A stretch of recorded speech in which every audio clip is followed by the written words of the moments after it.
So, good morning, everyone. Today, we will be studying one of our social science chapter. अपना social science का हम एक chapter पढ़ेंगे जिसका नाम है हमारे पालमपुर गांव की कहानी। पालमपुर गांव की कहानी। अब इससे ये हमें ये पता चलता है कि ये किसी गांव की कहानी बता रहे हैं जिसका नाम है हमारा पालमपुर। लेकिन इन्होंने इस चैप्टर में जब आप पढ़ोगे तो पालमपुर नाम का वैसे कोई गांव है नहीं। इन्होंने क्या किया है, उसका नाम ऐसे ही इमेजिनेशन से, अपनी सोच से ऐसा रख दिया है कि एक गांव है जिसका नाम पालमपुर है। तो अब ये हमें इस चैप्टर में क्या बताएंगे कि एक गांव में, किसी किसी गांव में क्या क्या चीजें होती हैं, कैसी वहां की सड़क होती है, कैसे वहां लोग रहते हैं, वहां के जो जो लोग हैं वो अपना जीवन कैसे बिताते हैं, किस तरह के वो सब लोग काम करते हैं। ये सारी बातें जो है वो ये इस चैप्टर में आपको बताएंगे। तो इन्होंने हमारा मेनली, क्योंकि अब इन्हें रेफर करने के लिए कि एक गांव में ऐसा होता है, तो कोई चीज रेफर करने के लिए इन्होंने अपनी इमेजिनेशन से एक गांव का नाम दे दिया है जिसका नाम इन्होंने रखा है पालमपुर। तो अब हम इसके बारे में थोड़ा सा पढ़ते हैं, फिर हम बीच बीच में फिर मैं आपको डिस्क्राइब करती रहूंगी, समझाती रहूंगी कि हमारा यहाँ पर हो क्या रहा है। तो इस कहानी का उद्देश्य उत्पादन से संबंधित कुछ मूल विचारों से परिचय कराना है। ऐसा हम एक काल्पनिक गांव पालमपुर की कहानी के माध्यम से कर रहे हैं। तो ये बता रहे हैं उत्पादन मतलब कोई कोई चीज जहाँ पे उत्पन्न होती हो, उत्पाद क्या क्या चीजें वहां पर होती है। तो ये कह रहे हैं कि हम आपको इस चैप्टर में बताएंगे कि कुछ चीजें जो किसी गांव में जिस चीजों का उत्पादन होता है, और उनको ये क्या कर रहे हैं कि हम एक आपको काल्पनिक गांव, काल्पनिक मतलब इमेजिनरी, इमेजिनेशन वाला जो हमारा गांव है, काल्पनिक गांव की कहानी के माध्यम से ये हमें समझाएंगे कि एक गांव में क्या क्या चीजें होती हैं। पालमपुर में खेती मुख्य क्रिया है। तो ये उस गांव की बात बता रहे हैं कि हमारे उस गांव में, पालमपुर गांव में जो खेती है, जो हम लोग खेती करते हैं, जो किसान लोग खेती करते हैं, वो मुख्य क्रिया है। मुख्य क्रिया मतलब सबसे इम्पोर्टेंट, जो वहां पर जो गांव के लोग जो हमारा काम करते हैं वो हमारी क्या होती है, वो हमारी खेती होती है। जबकि अन्य कई क्रियाएं जैसे लघु स्तरीय विनिर्माण, ये कह रहे जैसे मेन तो हमारा क्या है, मेन तो हमारा कृषि है। उसके अलावा भी हमारे बहुत सारे काम होते हैं, जैसे लघु स्तरीय, लघु स्तरीय मतलब कि जो थोड़े छोटे लेवल के जो हमारे काम होते हैं, छोटे स्तर के जो काम होते हैं वो होता है। गांव में डेयरी होती है, परिवहन मतलब ट्रांसपोर्टेशन, इधर से जाना उधर से जाना। जैसे आपने इस फिगर में देख रहे होंगे, यहाँ पे देखिए एक ये बैलगाड़ी है, एक ट्रैक्टर है, वो ट्रैक्टर वाला कुछ सामान लेके जा रहा है खेती से रिलेटेड। तो ये कह रहे हैं कि मेन तो हमारा काम खेती का होता है, लेकिन इसके अलावा भी बहुत सारे हमारे छोटे छोटे छोटे काम होते हैं। इन उत्पादन क्रियाओं के लिए विभिन्न प्रकार के संसाधनों की आवश्यकता होती है, यथा प्राकृतिक संसाधन, मानव निर्मित वस्तुएं, मानव प्रयास, मुद्रा आदि। इसका क्या मतलब हुआ?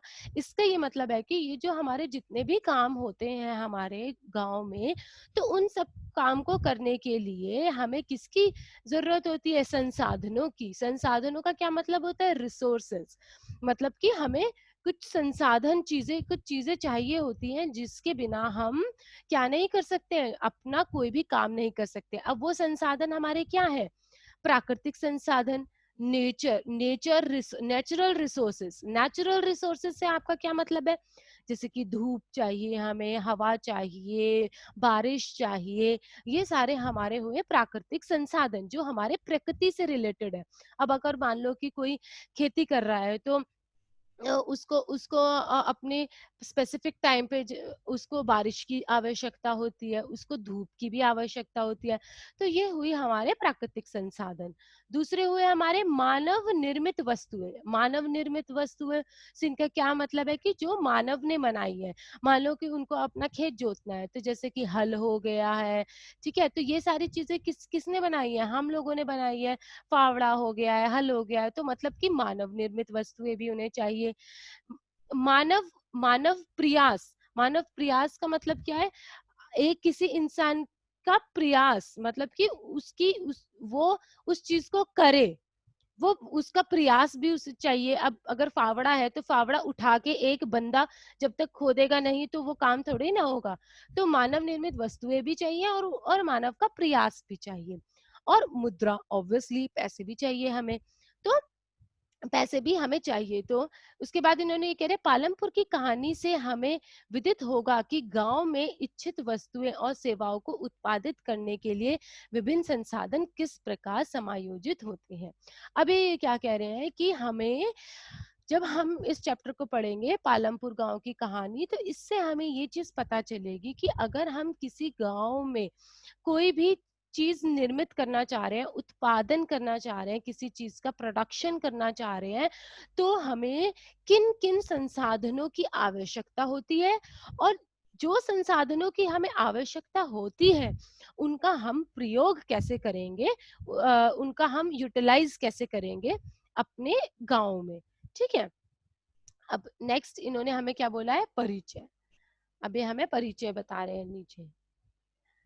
पालमपुर आस पड़ोस के गांव और कस्बों से भली भांति जुड़ा हुआ है। एक बड़ा गांव रायगंज पालमपुर से 3 किलोमीटर की दूरी पर है। प्रत्येक मौसम में यह सड़क गांव को रायगंज और उससे आगे निकटतम छोटे कस्बे शाहपुर से जोड़ती है। इस सड़क पर गुड़ और अन्य वस्तुओं से लदी हुई बैलगाड़ियां, भैंसा बग्घी से लेकर अन्य कई तरह के वाहन जैसे मोटरसाइकिल, जीप, ट्रैक्टर और ट्रक तक देखे जा सकते हैं। अब इन्होंने क्या बताया है आपको? इसमें इन्होंने इतना बताया है कि ये जो एक गांव है, ये गांव हमारा सिटी से भी थोड़ा सा जुड़ा हुआ है। एक एक और बड़ा गांव है हमारा रायगंज, उससे भी जुड़ा हुआ है। और ये जो हमारा पालमपुर है और जो रायगंज है, इसके बीच में हमारी क्या है? एक सड़क है, और ये जो रायगंज है हमारा 3 किलोमीटर की दूरी पर है। और वो जो सड़क है वो हमारे एक और कस्बे से जुड़ती है जिसका नाम इन्होंने शाहपुर बताया है। और इस सड़क पर क्या क्या जाता है ये देखो, यहाँ पे इन्होंने दिखाया हुआ है। गुड़ से भरी हुई बग्गी जाती है, बैलगाड़ी जाती है, मोटरसाइकिल, जीप, ट्रैक्टर, वाहन कोई भी जाते हैं। तो इस चीज को समझा के, इस चीज को बता के ये क्या दर्शाना चाहते हैं? ये दर्शाना चाहते हैं कि एक जो कोई गांव होता है वो हमारा किसी न किसी बड़े गांव से भी कनेक्टेड होता है, कस्बों से भी कनेक्टेड होता है। उनके बीच में हमारी कच्ची और पक्की दोनों तरह की क्या होती हैं? सड़कें भी होती हैं। इस गांव में विभिन्न जातियों के लगभग 450 परिवार रहते हैं। और इससे इन्होंने क्या बताया कि एक गांव में हमारे अलग अलग जातियों के बहुत सारे लोग भी रहते हैं। गांव में अधिकांश भूमि के स्वामी उच्च जाति के 80 परिवार हैं। और क्या होता है गांव में? ऐसा तो नहीं है कि सब लोगों की अपनी जमीन होती है। बहुत सारे लोग होते हैं जो दूसरों की जमीन पर भी हमारा क्या करते हैं? काम करते हैं।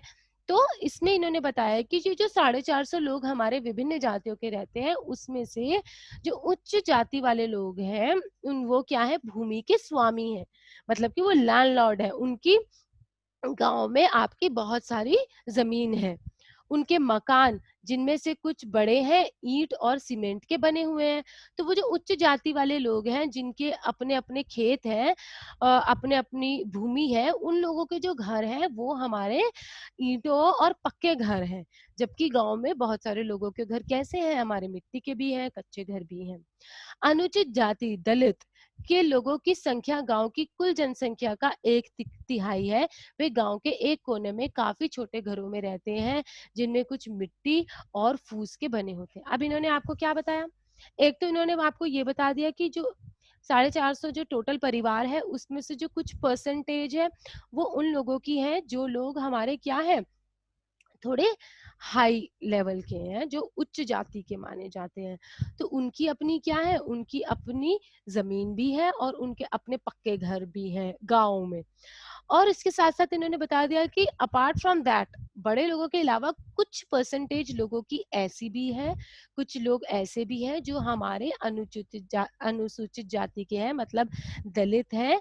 और वो उन लोगों की जो संख्या है वो पूरी ओवरऑल जो हमारी पॉपुलेशन है आपकी गाँव की, उसका 1/3 है।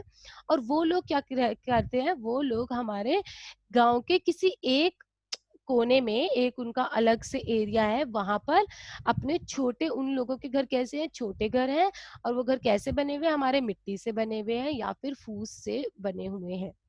अधिकांश के घरों में बिजली है, ज़्यादातर लोगों के घरों में बिजली है। खेतों में खेतों में क्या है? खेतों में नलकूप बिजली से चलते हैं और इसका उपयोग विभिन्न प्रकार के छोटे कार्यों के लिए भी किया जाता है। पालमपुर गांव में 2 प्राथमिक विद्यालय और एक हाई स्कूल है। गांव में एक राजकीय प्राथमिक स्वास्थ्य केंद्र और निजी औषधालय भी है जहां रोगियों का उपचार किया जाता है। अब इस बात से आपको क्या पता चला कि ये जो पालमपुर हमारा गाँव है जिसमें इन्होंने रेफर किया है, तो इसमें ये इतना पिछड़ा हुआ अब ये गाँव नहीं है। इसमें क्या-क्या है? इसमें इलेक्ट्रिसिटी भी आती है, हमारे नलकूप भी चलते हैं। इसमें क्या है? हमारे स्कूल्स भी हैं, मतलब एजुकेशन पे भी ध्यान दिया जा रहा है। प्राइमरी स्कूल भी है, प्राथमिक स्कूल भी है और हाई स्कूल भी है। और इसके अलावा वहाँ पे जो मेडिकल फैसिलिटीज़ हैं, वो भी अवेलेबल हैं। तो वहाँ पे गवर्नमेंट हॉस्पिटल्स भी हैं और प्राइवेट हॉस्पिटल्स भी हैं, जहाँ पे हमारा क्या किया जाता है, जो हमारे पेशेंट्स होते हैं उनका ट्रीटमेंट किया जाता है। तो दैट मीन्स कि ये जो गाँव है, माना कि ये एक हमारा गाँव है, लेकिन इसमें हमारी जितनी बेसिक फैसिलिटीज़ होती है वो हमारी अवेलेबल है। अब जैसे कि इन्होंने इस बॉक्स में लिखा हुआ है, उपयुक्त विवरण से स्पष्ट है कि पालमपुर गाँव में क्या-क्या चीज़ें हैं? सड़कों, परिवहन के साधनों, बिजली, सिंचाई, विद्यालय, स्वास्थ्य केंद्रों का पर्याप्त विकसित तंत्र है। इन सुविधाओं की तुलना अपने निकट के गाँव में उपलब्ध सुविधाओं से कीजिए। तो अब इन्होंने बोला है कि ये भी अब जो एट प्रेज़ेंट जो हमारे गाँव है, वो भी अब बहुत मॉडर्नाइज़ हो गए हैं। वहाँ पर भी अब बहुत सारी बेसिक फैसिलिटीज़ हमारी आ गई है, तो वो कह रहे हैं कि आप कंपेयर कर सकते हो कि अगर आपके आस-पास कोई गाँव है तो वहाँ पर क्या ये सब फैसिलिटीज़ हैं या नहीं है। एक काल्पनिक गाँव पालमपुर की कहानी में हमें किसी भी गाँव में विभिन्न प्रकार के उत्पादन संबंधी गतिविधियों के बारे में बताएँगे। भारत के गांव में खेती उत्पादन की प्रमुख गतिविधि है। अन्य उत्पादन गतिविधियों में जिसे गैर कृषि क्रियाएं कहा जाता है, लघु विनिर्माण, परिवहन, दुकानदारी आदि शामिल है। इस उत्पादन के बारे में कुछ सामान्य बातें जानने के बाद इस इन दोनों प्रकार की क्रियाओं पर विचार करेंगे। तो इससे हमें इन्होंने क्या बोला है कि ये जो इन्होंने इमेजिनरी हमारा गांव बताया है पालमपुर, तो इसमें इन्होंने ये कह रहे हैं कि हम इस चैप्टर में पढ़ेंगे कि एक गाँव में विभिन्न प्रकार के क्या-क्या चीज़ें का उत्पादन होता है, प्रोडक्शन होता है। तो ये कह रहे हैं कि वैसे तो किसी भी गाँव में जो हमारा मेन सोर्स होता है वर्क का, वो क्या होता है? वो कृषि ही होती है। क्या होता है? कृषि, खेती ही होती है। लेकिन उसके अलावा भी हमारे बहुत सारे उत्पादन किए जाते हैं। उनको उन्होंने कैसे सिम्बलाइज़ किया है? उनको इन्होंने बताया गैर कृषि क्रियाएँ। गैर कृषि क्रियाएँ मतलब जो कृषि के अपार्ट है, कृषि से अलग है। फॉर एग्ज़ाम्पल कैसे हो गई? जैसे कि किसी ने लघु स्तरीय काम किया है, कोई ट्रांसपोर्टेशन का परिवहन का काम है, कोई दुकानदारी कर रहा है, किसी ने छोटी दुकान खोली हुई है, किसी ने डेयरी खोली हुई है। तो ये सारी जो चीज़ें हैं हमारी, ये भी हमारे गाँव में होती है, लेकिन ये हमारी क्या होती है? गैर कृषि क्रियाएँ। तो इस चैप्टर में ये कह रहे हैं कि हम दोनों टाइप की चीज़ों का डिस्कशन करेंगे, कृषि से रिलेटेड भी और जो हमारी गैर कृषि से रिलेटेड भी, जो भी हमारे गाँव में उत्पादन होता है, उसके बारे में।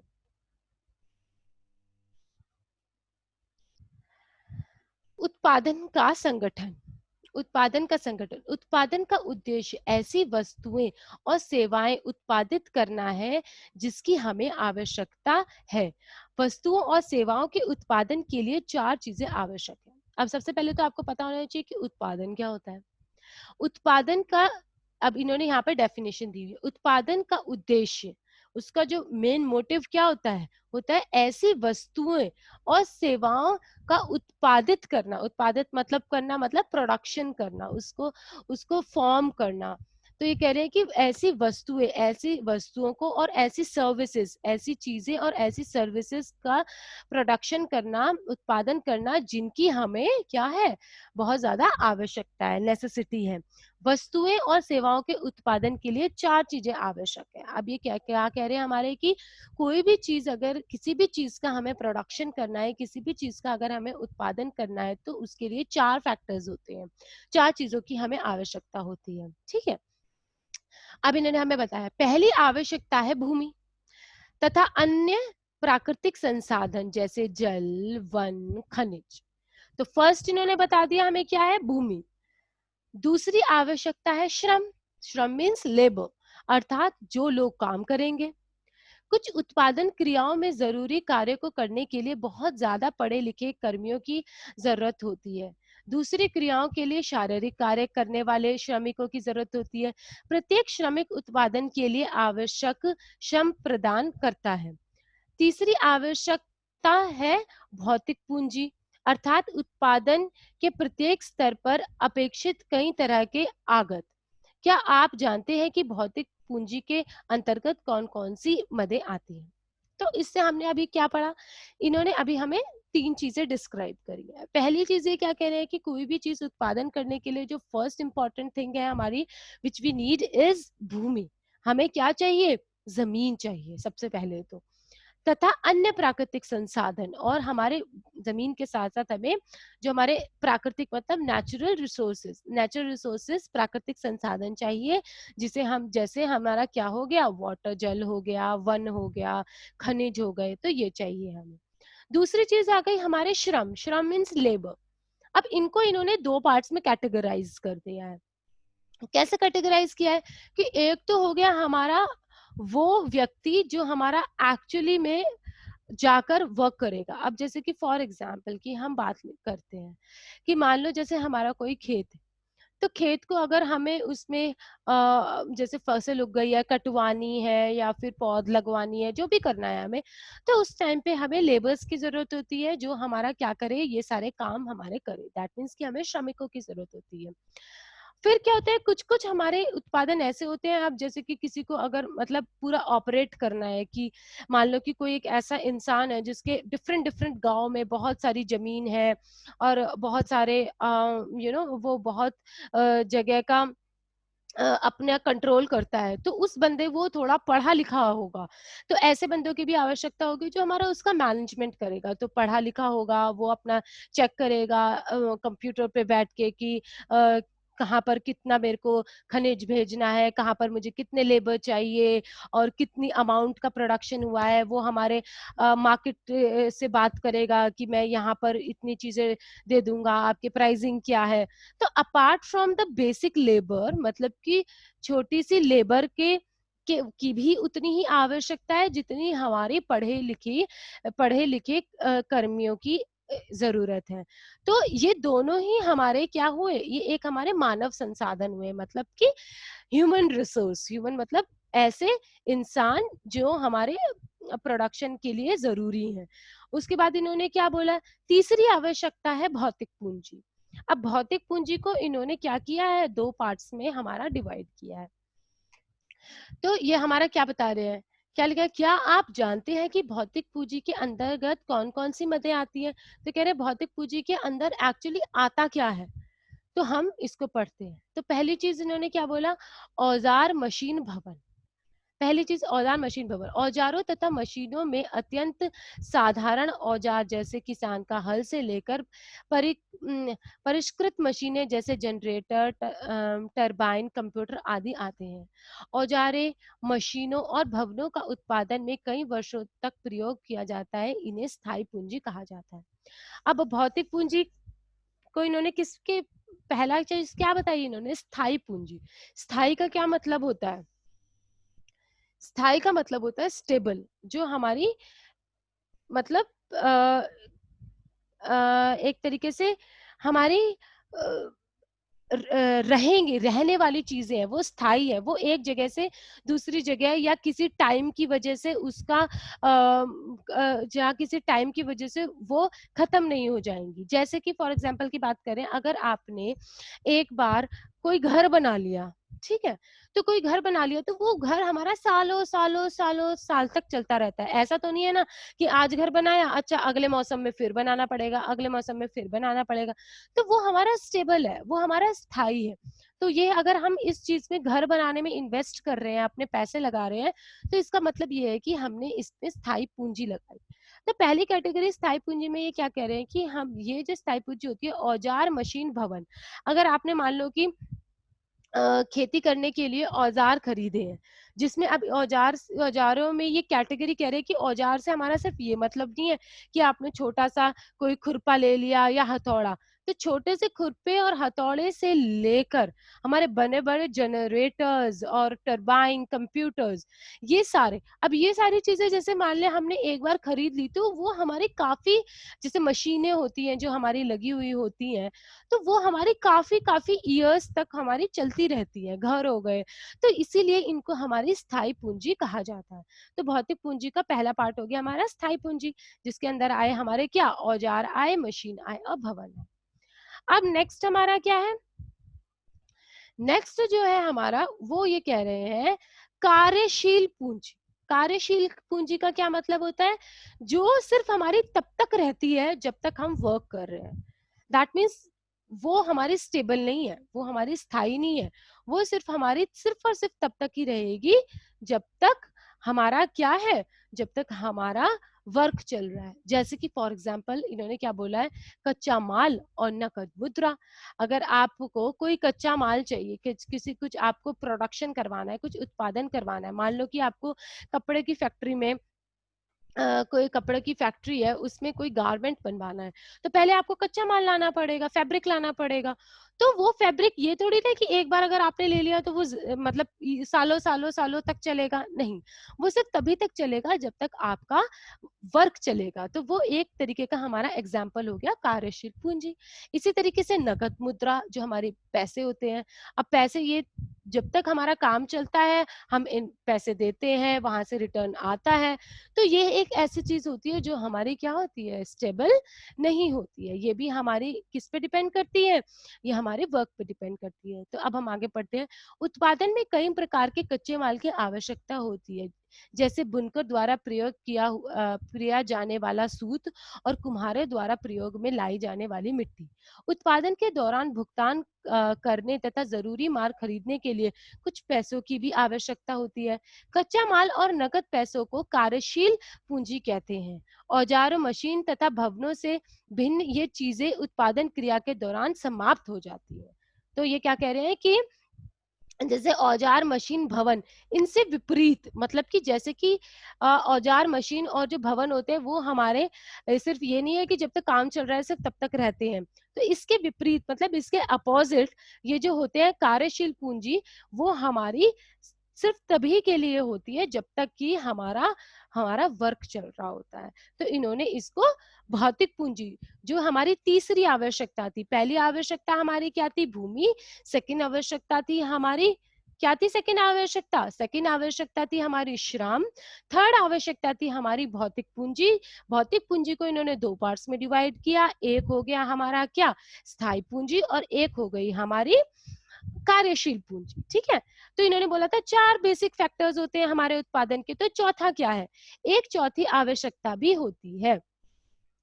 आपको स्वयं उपयोग हेतु या बाजार में बिक्री हेतु उत्पादन करने के लिए भूमि, श्रम, भौतिक पूंजी को एक साथ करने योग्य बनाने के लिए ज्ञान और उद्यम की आवश्यकता पड़ेगी। आजकल इसे मानव पूंजी भी कहा जाता है। ठीक है, इसको क्या कहा जाता है, मानव पूंजी भी कहा जाता है। मानव पूंजी के विषय में और अधिक अध्ययन हम फर्दर चैप्टर में पढ़ेंगे।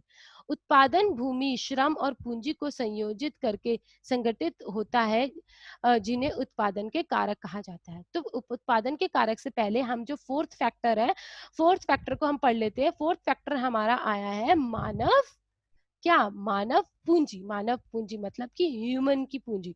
अब आपके पास भूमि भी है, श्रम भी है, ठीक है, आपने भौतिक पूंजी भी कर ली, लेकिन उसके बाद आपको क्या जरूरत होती है कि आप मार्केट में जाओगे, वहां पर इन तीनों चीजों का यूटिलाइज करके भूमि से जो निकला है लेबर के थ्रू या भौतिक पूंजी से, इन तीनों को यूटिलाइज करके आप मार्केट में जाके अपनी नॉलेज, अपने ज्ञान के बेसिस पे उन चीजों को बेचोगे, तो जो बंदा वो करेगा, वो हमारी एक क्या होगी, मानव पूंजी कहलाई जाती है। ठीक है। अब ये क्या कह रहे हैं कि हमारे उत्पादन के कारक क्या है हमारे? उत्पादन भूमि, श्रम, पूंजी को संयोजित करके संगठित होता है। मतलब इन सबको आपने क्या कर लिया, अच्छी तरीके से इनको मेंटेन कर लिया।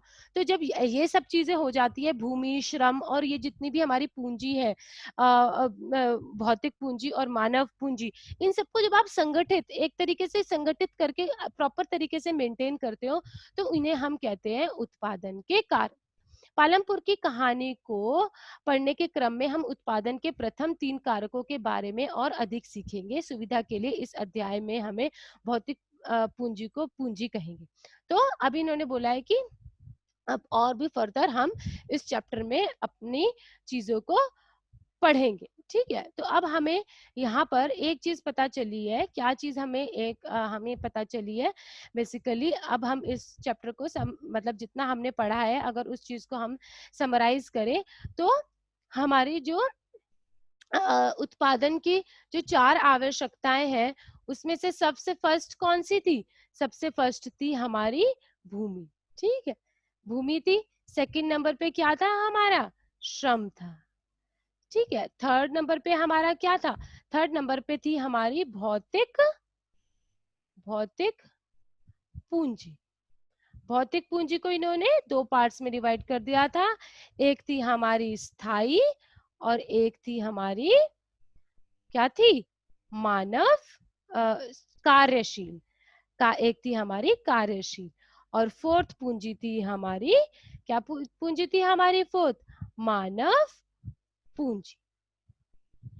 तो आज हमने इन इन चीजों के बारे में पढ़ा है, और जो फर्दर है वो फर्दर हम इससे आगे जो हमें बस सिखाया गया है कि इस चैप्टर में क्या है, गांव में क्या होता है, वो सारी चीजें हम अपने नेक्स्ट चैप्टर में पढ़ेंगे।